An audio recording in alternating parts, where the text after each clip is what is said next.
Сәлем оқушылар, сендермен бірге Балжан апай. Бүгінгі нұсқаны талдайық кеттік. Ең бірінші сұрақ: эволюция терминін алғаш рет ұсынған ғалым. Жалпы эволюция терминін көбісі осы жерде қателесіп Дарвинді белгілеп қояды екен. Жоқ, эволюция терминін ұсынған бізде Шарль Бонно деген ғалым болатын. Жауабы С болады. Так, моногибридті будандастырудағы толымсыз доминанттылық кезінде фенотип бойынша ажырау қандай болады дейді. Моногибридті будандастыру дейді. Қарайық, ең бірінші бұл жерде егер мынандай будандастыру жүзеге асыратын болсақ, мысалы мынау қызыл гүл, мынау ақ гүл болса, мынаумен мынаны қосамыз, мынаумен мынаны қосамыз, мынаумен мынаны қоссақ, и мынаумен мынаны қоссақ, болады. Енді мынау бізде қызыл болып шығады. Мына екеуі розовый болып шығады. Өйткені біреу үлкен, біреу кішкентай. Мынау ақ болып шығады. Значит, бұл жерде ара қатынасы 1, 2, 1 болады. Яғни мынандай болса бір белгі, мынандай болса басқа белгі, мынандай болса басқа белгі шығады деген сөз. Жауап Д болады. Толымсыз доминанттылықта осылай. Ал егер толымды доминанттылық болса, мынаның бәрі қызыл болатын еді да, ондай кезде 3-тің 1-ге қатынасы болар еді. Бірақ бізде толымсыз доминанттылық сұрап тұр, так что 1, 2, 1 деп белгілейміз. Так, ала өрмекшінің тырнақтарының орналасуы деген өте қызық сұрақ келіпті. Жалпы ала өрмекшіде 3-3-тен орналасады тырнақтары каждый аяғында. Так, диафрагма алғаш пайда болды кімдерде? Диафрагма бізде сүтқоректілерде бар мүше. Сүтқоректілерде пайда болды, сүтқоректілердің бәрінде диафрагма бар, көкет бар. Яғни мынандай күмбез тәрізді бұлшық ет. Мына жақта өкпе тұрады төбесінде. Мынау типа өкпе деп ойлайық, иә. Кеуде қуысы мен құрсақ қуысын бөліп тұрады. Мына жақта типа асқазан, бауыр дегендер бар деп ойлайық, яна ішектер. Типа енді суреттік салам ғой енді. Так, бет бөлімінің жұп сүйегі дейді. Бет бөлімінің жұп сүйегі деп тұр, достар. Так что маңдай мен шүйден сразу сызыпсаймыз. Бұл ми бөлімі, бет бөлімі емес. Енді жұп сүйегі деп тұр, демек үстіңгі жақ болады. Себебі үстіңгі жақ екі жұп сүйек бір-біріне біріккен. Ал астыңғы жақ бұл сплошной сүйек, бір сүйек мынау. Ол тақ сүйек болады. Даже жұп деп сұрап тұр, так что үстіңгі жақты белгілейміз. Үстіңгі жақ ина бет бізде жұп сүйектерге жатады. Астыңғы жақ бұл тақ сүйек. Так, әкелік 15-ші хромосоманың делециясынан бас бет деформациясы орын алатын синдром. Егер әкелік 15-ші хромосома болса, папасыныкі болса, онда ол Продера Вилли. Ал егер анасының 15-ші хромосомасы болса, онда ол Ангельман синдромы болады. Ал егер 11-ші хромосоманың аномалиясы болса, онда ол Беквит-Видаман синдромы болады. Гетчинсон, Гилфорд бұл вообще не ол, е? Ерте қартаю, прогерия. Ерте қартаюдың аурулары. 10-20 жас арасында қартайып, инфаркт қалып келетін ауру. Так, ортодоксальды ұйқы кезінде дейді. Ортодоксальды ұйқы дегеніміз, так, көрініп тұр ма, тексере салайық, көрініп тұр екен. Ортодоксальды ұйқы дегеніміз бұл баяу ұйқы. Парадоксальды деген ол тез ұйқы. Баяу ұйқыда бәрі баяулайды, оттекті пайдалану өзгермейді дейді. Көзі қабақ астында қозғалады. Қозғалады деген бұл қозғалыс көбейетін, ол тез ұйқы кезі. Тыныс алу жиілейді деген ол тез ұйқы кезі. Үлкен ми сыңарларында қозу күшейеді деген ол тоже тез ұйқы кезінде болады. Мынаның бәрі тез ұйқының кезінде болады нәрселер. Сонда жауабы А жауабы болады. Мидың оттекті пайдалануы өзгермейді. Так, арахис пен бидайдың көгеруі нәтижесінде пайда болатын обыр тудыруы мүмкін зат. Бұл бізде афлатоксин деп аталатын зат. Арахис пен бидай көгерген кезде, негіз нормальный кезде жіберсе болады, бірақ көгерсе афлатоксин бөледі. Ал ол зат бізде рак қалып келетін заттардың бірі. Так, грамм оң бактерияның грамм теріс бактериядан айырмашылығы дейді. Так, енді көрініп тұр екен. Грамм оң бактерияның грамм терістен айырмашылығы қандай? Грамм теріс бактерияның жасуша қабырғасы 3 қабаттан тұрады. Ал грамм оң бактерияның жасуша қабырғасы 2 қабаттан тұрады. Жауап В болады. Эндотоксин бөлетін бұл теріс бактерия, периплазмалық кеңістігі болатын бұл тоже теріс бактерия. Сонда жауап тек В ғана. Так, келесі сұрақ. Жапырақтың жасыл, жұмсақ болатын фотосинтездеуші ұлпа жасушалары. Бұл бізде паренхима деп аталады. фотосинтезде ұшашы негізгі ұлпа. Калинхима, склеринхима деген бұл өткізгіш шоқтарын сыртын қаптайтын тірек ұлпасының жасушалары. Тірек. Ал ксилема деген бұл вообще өткізгіш ұлпа, фотосинтезде ұлпа емес. Так, концентрациясы жоғары ортадан, концентрациясы төмен ортаға қарай заттардың өтуі. Бұл бізде диффузия деп аталады. Егер мысалы мына жерде концентрациясы көп болып тұрса, заттың міне көп болып тұр. Мына жақта аз болып тұрса, үшеу ақ тұр, мына жақта көп, не істей бастайды? Мыналар мына жаққа қарай өте бастайды, жайлап, мына жақ көбейе бастайды, мына жақ азая бастайды. Жоғары жақтан төмен жаққа өтсе, онда ол диффузия немесе енжар тасымал деп аталады. Мына жерде қалған бәрі ионды сорғылар, белсенді тасымал, фагоцитоз деген бәрі бұл активті тасымал керісінше. Ол кезде керісінше концентрация төмен жақтан жоғары жаққа қарай кетеді иондар. Так, жиылған кезде қолды шынтақтан жазатын болшады. Егер шынтақтан бүксе, онда ол бицепс деп аталады. Егер шынтақтан жазса, онда ол трицепс деп аталады. Сонда жауабы трицепс. Бүгетін бицепс, жазатын трицепс. Бұл екеуі бір-біріне антагонист. Так, Пархин синдромының белгілері. Пархин синдромының белгілері қандай? Так, полидипсия емес. Пархин синдромында гипонатриемия деген нәрсе болады. Так. Дене температурасын бақылайтын мидың бөлігі дейді. Дене температурасын бізде мидың қай бөлігі бақылайды? Ол аралық ми. Аралық ми бақылайды. Так, өсімдіктерде фотосинтезде ұлпаның жасушаларының қозғалу типі дейді. Бұл бізде таксис, жасушалардың қозғалысы. Мысалы, фотосинтезде ұлпаларда именно фототаксис болады. Яғни жарыққа қарай хлоропласттар мысалы қозғала алады. Оны таксис деп атаймыз. Так, келесі сұрақ. Өсу нүктесінің басымдылығын тоқтатуға негізделген микро көбейту әдісі. Бұл бізде қандай әдіс? Бұл меристеманы белсендіру әдісі. Микроклонды көбейтуден андай бір әдіс бар, мысалы өсімдік былай өсіп тұр, төбесінде төбе бүршігі тұр, мына жақта мен жапырақтар тұр, Егер мынаны кесіп тастайтын болса, бізде не болады? Кесіп тастадық. Сол кезде не болады? Бұл өсімдік былай өсе бастайды. Өсе бастайды, күшті болып. Осыны меристеманы белсендіру әдісі деп атайды. Так. Басқару жүйесінің негізгі компонентіне жатпайды дейді. Басқару жүйесінің негізгі компоненттері ол детектор, эффектор және модулятор. Реактор деген компонент жоқ. Жауабы Д болады. Так, екі сперматозоидтың бір мезгілде жұмыртқа жасушасын ұрықтандыруына кедергі келтіретін құрылым. Бұл жұмыртқа жасушасының сыртында болатын сәулелі тәж деп аталатын зат. Жұмыртқа жасушасы болса, оның сыртында мынандай сәулелі тәж деген нәрсе болады. Типа коронасы сияқты зат болады. Осындай нәрсе болады. Осын сәулелі тәж деп атайды. Егер бір сперматозоид уже кіріп кетсе, бұл не істейді? Нығыздап жауып тастайды, екіншісі кірмес үшін. Так, фенотиптері ұқсас ағзалардың генотипін анықтау үшін қолданылады. То есть фенотиптері ұқсас деген сыртқы түрі бір-біріне ұқсас ағзалар деген сөз, достар. Олардың бізде генотипін анықтау үшін қандай әдістер қолданылады? Аха, көрініп тұр. Бұл жерде фенотиптер ұқсас болса, талдаушы будандастыруды қолданады. Талдаушы будандастыруда жаңағы ағзаны мынандай кішкентая деген рецессивті генмен будандастырып көреді. Жауап осы. Так, фотосинтездің жарық кезеңіндегі үдеріске жатпайды дейді. АТФ синтезі жарық кезеңінде жүреді. АДФ H2 жарық кезеңінде түзіледі. Бос оттек жарық кезеңінде түзіледі. Глюкозаның түзілуі бұл қараңғы кезеңде жүреді. Сонда жауабы Д. Өйткені жарық кезеңіне жатпайтын үдерісті сұрап тұр, мына үшеуі де жатады, мынау жатпайды. Өйткені бұл қараңғы кезеңде жүреді. Так, грамм оң бактерияның қасиеті қандай? Бағана келіп еді, мына сұрақ тоже қайталанып кетті.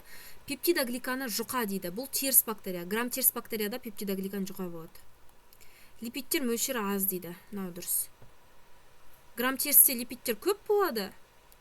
Ал грамм оңда липидтер аз болады. Периплазмалық кеңістік тоже грамм терістерде болатын зат. Сонда жауап липидтер мөлшері аз. Так, қолайсыз ортада тірі қалуға көмектесетін қарым-қатынас. Жануарлардың бір-бірімен қарым-қатынасы. Бұл кооперация деп аталады. Қолайсыз ортада жануарлар бір-бірімен бірлесе тіршілік етіп, бір-біріне тірі қалуға көмектесе алады. Былай кезде бір-бірінсіз өмір сүре алады. Бұл кооперация деп аталады. Так, шыбын мен өрмекшінің соңғы бөліп шығару өнімі. Так, шыбын мен өрмекшіде бізде зәр қышқылы бөлінеді. Себебі бұлардың сырты бізде немен қапталады? Хитимен қапталады. Олар суды сыртқа шығармайтындықтан суды үнемдейді. Сол үшін олар зәр қышқылын бөліп шығарады. Так, келесі сұрақ. Митоз бен мейоздың негізгі айырмашылығы. Митозда жыныс жасушалар түзіледі дейді. Жоқ, митозда дене жасушалары түзіледі, жыныс емес. Мейозда хромосома саны сақталады дейді. Мейозда сақталмайды, 2 есе азаяды. Так, митоз тек жыныс жасушаларында жүреді. Жоқ, жыныс жасушаларында тек мейоз жүреді, митоз емес. Мейозда хромосома саны 2 есе азаяды, мынау дұрыс. Өйткені басында 2N болады. Одан 2N 2 жасуша түзіледі. И одан соңында 4-1N деген жасуша түзіледі. Яғни хромосома саны 2 есе азаяды. 2 еді 1 болып қалды, 2 есе азайды. Ол 1, е? Ол мейоз міне. Так, сасық меңдуанада қызыл күрең түс ақ түстен басым дейді. Тікенекті қауашағы тегіс қауашақтан басым болды. Қызыл күрең түсті өсімдік пен тегіс қауашағы бар өсімдік ақ тікенекті өсімдікпен будандастырылды. 320 қызыл күрең түсті тікенекті, 312 қызыл күрең түсті тегіс бұршақ алынды дейді. Тегіс ұрпақ алынды. Ата-анасы мен ұрпақтың генотипі дейді. Так, қарайық. Сасық меңдуанада қызыл күрең түс ақ түстен басым дейді. Значит, қызыл күрең ол бізде үлкен А. Ақ түс ол бізде кішкентай А деген сөз. Тікенекті қауашақ тегіс қауашақтан басым. Демек, тікенекті ол бізде В. Так, былай істейікші. Бәрін өшіпсек. Чтоб удобно болу үшін жазуға. Қосайын да. Бәрін өшірейік. Сонда удобно болады жазуға. И все, кеттік. Так, қызыл күрең түс ақ түстен басым дейді. Значит, мынаны үлкен А-мен белгілейміз, мынаны кішкентай А-мен белгілейміз ақты. Тікенекті қауашағы тегістен басым дейді. Значит, тікенекті үлкен В-мен белгілейік. Мынау кішкентай В деген сөз. Енді қызыл күрең түсті өсімдікпен тегіс қауашағы бар өсімдік дейді. Қызыл күрең түсті өсімдік, значит, үлкен А бар ол жерде. И тегіс қауашағы бар, значит, екеуде кішкентай В. Так, ата-анасы, значит, либо нандай деп санаймыз. Өйткені мынау да қызыл күрең түсті, мынау да қызыл күрең түсті. Тегіс болса, бірақ вариант бар бізде, екеуде кішкентай В болады. Значит, ата-анасы либо мынау. Так, одан кейін ақ тікенекті өсімдік дейді. Ақ болса, значит, кішкентай А. Тікенекті болса, значит, ол бізде үлкен В, немесе мынау ақ и үлкен В кішкентай В болуы мүмкін. Значит, мамасы либо нандай, папасы либо мынандай болуы мүмкін. Болжап тұрмыз. Енді оның қайсысын именно алатымызды қалай анықтаймыз, ұрпаққа қараймыз. 320 қызыл күрең түсті, 312 қызыл күрең түсті дейді. Қызыл күрең түсті ғана ұрпақ алынып жатыр бізде. Демек, мына ген бізде жоқ. Мынаны аламыз деген сөз. Егер бізде ақ түсті де ұрпақ алынса, біз мынаны алатын едік. Бірақ ақ түсті ұрпақ шығып атқан жоқ. Значит, бізде мынау мамасыныкі. Енді папасын анықтайық. Тікенекті өсімдік шығып жатыр, тегіс өсімдік тоже шығып жатыр. Демек, біз гетерозиготаны аламыз. Егер өсімдіктің бәрі, пайда болған өсімдіктің бәрі тікенекті болса, онда біз мынаны алатын едік. Бірақ бізде бұл емес, өйткені бізде тегіс ұрпақта шығып жатыр, значит, мынаны аламыз. Демек, ата-аналары ААВВ және ААВВ болады. Ата-анасының генотипін сұрап тұр как раз бізден. Міне осы жауап. ААВВ. Бұл жерде уже логикаға саламыз, достар. Так, сонымен басынан бір қарап өтейік. Мынау, кстати, мынау ұбт-да келетін есептердің бірі, өйткені бұл есеп бізде оқулықта бар есеп. Оқулықта дәл осы есеп бар. Мектеп оқулығында. Так, қызыл күрең түс бізде үлкен А-мен белгіленеді, өйткені ол басым деп тұр. Ақ түс бізде кіші А-мен белгіленеді, өйткені ақ түстен басым деп тұр, значит, ақ түс рецессивті. Тікенекті қауашақ тегістен басым, значит, тікенекті үлкен В, тегіс кішкентай В-мен белгілейміз. Енді қараңдар, бізде ата-анасы қандай дейді? Нені будандастырыпты? Қызыл күрең түсті өсімдікті будандастырған. Значит, қызыл күрең түсті ол қай кезде болады? Ол мынандай болса да қызыл күрең болады, мынандай болса да қызыл күрең болады. Және тегіс қауашағы бар. Тегіс деген, значит, екеуде кішкентай В. Егер қасында үлкен В бар болса, ол уже тікенекті болып кететін еді. Значит, мамасы бізде либо мынандай деп санаймыз, болжап отырмыз. екінші ата анасын қарайық. Ақ тікенекті өсімдік дейді. Ақ болса, демек кішкентай а деген сөз ол жерде строго. Егер қасында үлкен а болса, ол қызыл түсті болып кететін еді. Ақ және тікенекті дейді. Тікенекті деген үлкен в. Ол бізде тоже екі вариантта бар. Либо ол мынандай болады, либо мынандай болса да ол тікенекті болып шығады. Значит, папасы либо мынандай, либо мынандай. Енді именно қайсысын алатынымызды біз қайдан білеміз? Ұрпаққа қараймыз. Ұрпақта қай белгі шығып жатыр? Қызыл күрең түсті тікенекті ұрпақ, қызыл күрең түсті тегіс ұрпақ алынды дейді. Значит, қызыл күрең түс қана шығып жатса, демек мамасының біз именно мына генін аламыз. Егер ақ шықса, біз мынаны алатын едік. Мына кішкентай асы барды алатын едік. Бірақ ақ шығып атқан жоқ. Значит, мына ген бізде жоқ. Бәрі қызыл күрең болып жатыр, демек строго доминанттын аламыз. Так, енді әкесінікін қараймыз. Тікенекті де шығып жатыр, тегіс те шығып жатыр. Демек қайсысын аламыз? Тікенекті де тегіс те шығып жатса, гетерозиготаны аламыз. Потому что мынаның тікенектінің де гені шығып жатыр.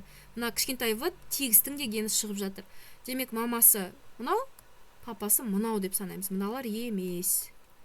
Сол үшін де осыны белгіледік, достар. Жақсы, кеттік ары қарай. Енді біз контекстті қарайық. Популяция туралы контекст келіпті. Өте жақсы. Оқиық. Популяция түрдің тіршілік етуінің едәуір кіші құрылымдық бірлігі. Ғаламшарымызда бір географиялық нүктеде тіршілік ететін эндемик түрлер бар. То есть бір нүктеде ғана тіршілік ететіндерді біз эндемиктер деп атаймыз. Олар бір немесе бірнеше популяциядан тұруы мүмкін. Түрлердің көпшілігі жерде көптеген популяция формасында тіршілік етеді. Түр негізгі экологиялық бірлікке жатады. Бір популяция жойылып кетсе, экологиялық апат болмайды. Себебі оның орнын экожүйенің жойылған құрам бөлігін қалпына келтіретін басқа популяция даралары толтыруы мүмкін. Бірақ бұл кезде эколог ғалымдар популяцияда жүретін үдерістерді мұқият зерттейді. Өйткені олар экологиялық тепе-теңдік көрсеткіші болып табылады екен. Так, сонымен сұрақтарын қарайық. Популяцияны зерттейтін экология бөлімін біз демокология деп атаймыз. В жауабы болады. Партеногенетикалық ұрпақтары болатын жануар дейді. Партеногенез жолымен көбейетін ағза деген сұрақ қой, бұл басқаша қылып беріп тұр сіздерге. Партеногенезбен кім көбейетін еді мына жерде? Біте, темекі, дафния дегендер, иә, мына жерде біте бар екен. Так, уақыт бірлігіндегі өсім. Уақыт бірлігіндегі өсімді біз өсім қарқыны деп атаймыз. Қаншалықты өсті, соны білдіреді. Так, келесі сұрақ. К стратегиясына тән ерекшелік. Бізде тірі қалудың екі стратегиясы бар популяцияда. К және Р. К және Р. К стратегиясында бізде ұрпақтың сапасы жоғары болады, А жауабы. Тірі қалу мүмкіндігі жоғары болады. Санын жайлап, асықпай көбейтеді. Так, ал қалған варианттары. Ұрпақ сапасы төмен болатын, ол Р стратегия. Р стратегияда төмен болады. Но зато тез көбейеді. Тірі қалу мүмкіндігі төмен болады, но зато тез көбейеді. Бұл Р стратегия. Мынау да Р стратегия. Так, жылдам қоныстануға бағытталған тоже Р стратегия. К стратегияда наоборот ұрпақтың сапасы жоғары, асықпай көбейеді, тірі қалу мүмкіндігі жоғары, ешқандай тревога, жануарларға әсер ететін нәрсе болмаған кезде К стратегиямен көбейеді. Так, Р стратегиясына тән жануарлар. Так, Р стратегиясына тән жануарлар, мына жерде көк қасқа шегірткелер. Р стратегиясымен көбінесе ұсақ ағзалар көбейеді. Шыбын, көк қасқа шегіртке, тарақан дегендер. Ал адам тәрізді маймылдар, мысық тұқымдастарындағы жыртқыштар, пілдер сияқты ірі жануарлар көбінесе К стратегиямен көбейеді. Бұлар асықпай көбейеді. Мысалы, маймылдар адамдар сияқты 9-10 ай көтереді. 8-9-10 ай көтереді. Мысық тұқымдастары да бізде біраз айлар көтеріп жүріп, сосын бірақ босанады балаларын. Пілдер де сондай. Бірақ бала туады, мысалы, бір туғанда мыналар вообще.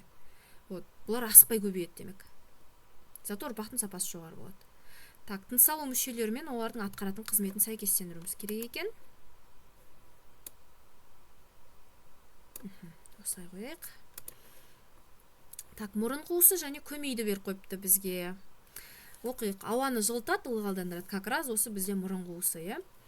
Ауаны жұтқыншақтан кеңірдекке өткізеді дейді. Так, ауаны жұтқыншақтан кеңірдекке өткізетін, бұл бізде, иә, көмей ғой, дұрыс. Жұтқыншақ пен кеңірдектің арасында көмей бар. Оң және сол жақ өкпеге кіреді деген бұл бронхы. бронх ағашын түзетін, оң және сол жақ өкпеге кіретін де бронх ағашын түзетін де ол бізде бронхы. Так, адамның ас қорыту бездерінен бөлінетін секреттерін қызметімен сәйкестендіру керек. Ұйқы безінің секреті. Ол бізде панкреатин, иә? Панкреатин не істейді? Майларды маймен глицерин қышқылына, глицерин мен май қышқылына ыдыратады. Майды ыдыратады ұйқы безінің ферменті. Липаза, именно. Так, бауырдан бізде өт бөлінеді. Өт не істейді? Так, өт бізде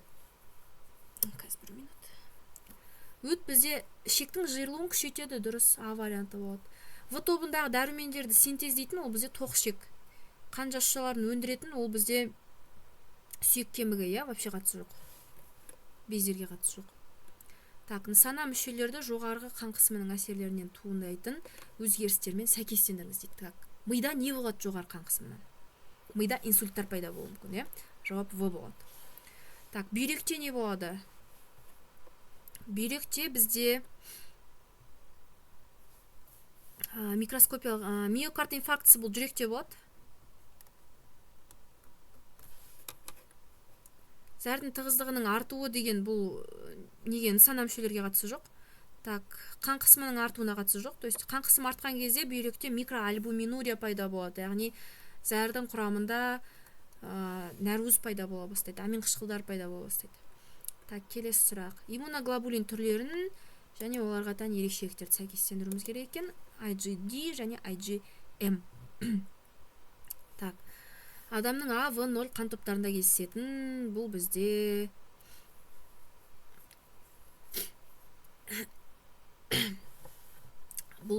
MIgM, Сонда мына жерде как раз IgM тұр, бұнан жауап А болады екен.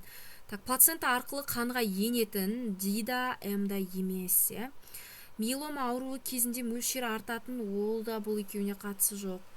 Гельминтоздармен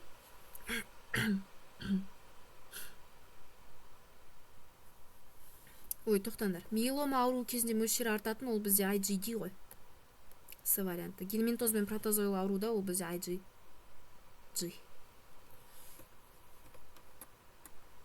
Так, кеттік.